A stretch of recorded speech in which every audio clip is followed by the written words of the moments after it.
ایک نعت، اور وہ بھی ایسی نعت جس کے اشعار سن کر دربار نبوی صلی اللہ علیہ وآلہ وسلم سے حکم آیا، جامی کو مدینہ میں داخل نہ ہونے دو۔ آخر ان اشعار میں ایسا کیا تھا؟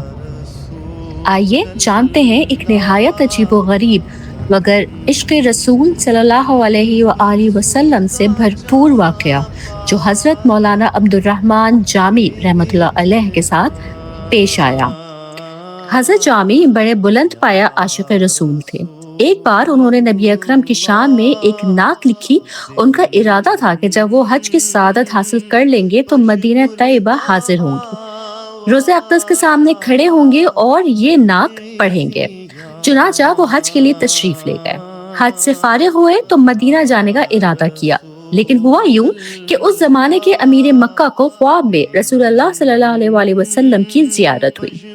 حضور صلی اللہ علیہ وآلہ وسلم نے فرمایا، جامی کو مدینے آنے کی اجازت نہ دینا۔ امیر مکہ نے فوراً اعلان کروایا کہ مولانا جامی کو مدینہ طیبہ میں داخل ہونے نہ دیا جائے۔ اب ذرا سوچئے حضرت جامی کا دل کس قدر ٹوٹا ہوگا۔ وہ تو سراپا عشق تھے، ان کے دل پر یہ خبر بجلی بن کر گری، لیکن عشق نے انہیں چین کہاں لینے دینا تھا۔ وہ چھپ چھپ کر مدینہ جانے کی کوشش کرنے لگے۔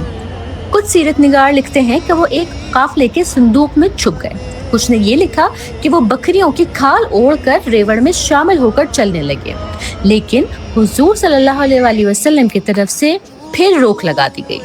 پھر امیر مکہ کو دوبارہ خواب میں نبی اکرم صلی اللہ علیہ وآلہ وسلم کی زیارت ہوئی۔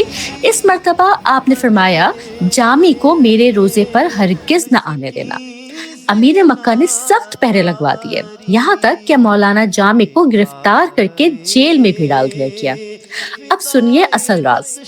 تیسری مرتبہ جب امیر مکہ کو نبی اکرم صلی اللہ علیہ وآلہ وسلم کی زیارت ہوئی تو آپ صلی اللہ علیہ وآلہ وسلم نے فرمایا، جامی کوئی مجرم نہیں ہے، ہم نے اسے اس لیے روکا کہ اگر یہ میرے روضہ اقدس پر آ کر اپنے اشعار پڑھنے لگا تو مجھے اپنی قبر سے باہر آ کے اس سے مصافحہ کرنا پڑے گا۔ اللہ اکبر۔ یہ سن کر امیر مکہ نے مولانا جامی کو عزت کے ساتھ قید سے نکالا، ان کی خاطرداری کی اور ان سے پوچھا، مولانا وہ نعت تو سنائیے جو آپ روضہ رسول پر پڑھنا چاہتے تھے۔ حضرت جامی کی آنکھوں میں آنسو جاری ہو گئے۔ روتے ہوئے انہوں نے اپنے اشعار پڑھے جن میں وہ عرض کر رہے تھے، قدم فرسودہ جاں پارا ز ہجراں یا رسول اللہ، دلم پئی مردہ آوارا ز اسیاں یا رسول اللہ۔ یا رسول اللہ، آپ سے دوری کی وجہ سے میرا تن فرسودہ اور جان پارا پارا ہو چکی ہے، اور میرا دل گناہوں کی وجہ سے مرجھایا ہوا ہے اور بھٹک رہا ہے۔ چوں سوئے من گزر آری، من مسکین زنا داری، فدائے نقش نا لعنت کنم جا یا رسول اللہ۔ اگر آپ صلی اللہ علیہ وآلہ وسلم کبھی میری طرف تشریف لائیں تو میں مسکین، ناداری اور عاجزی سے آپ کے نالین مبارک کے نقش پر اپنی جان قربان کر دوں۔ ذکردہ خویش حیرانم، سیاشد روز عصیانم، پشیمانم پشیمانم پشیمان یا رسول اللہ۔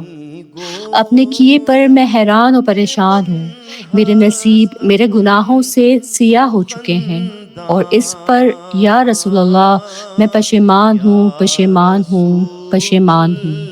چیوں بازوے شفاعت راہ کشائی بر گناہ گاراں، مکن محروم جامی راہ دراں یا رسول اللہ۔ یا رسول اللہ، جیسے آپ کی شفاعت کے بازو گناہ گاروں کے لیے کھلے ہوئے ہیں تو جامی کو اس شفاعت سے محروم نہ کیجیے۔ فرسودہ جاں پارا ز ہجراں یا رسول اللہ، تنم فرسودہ جاں پارا ز ہجراں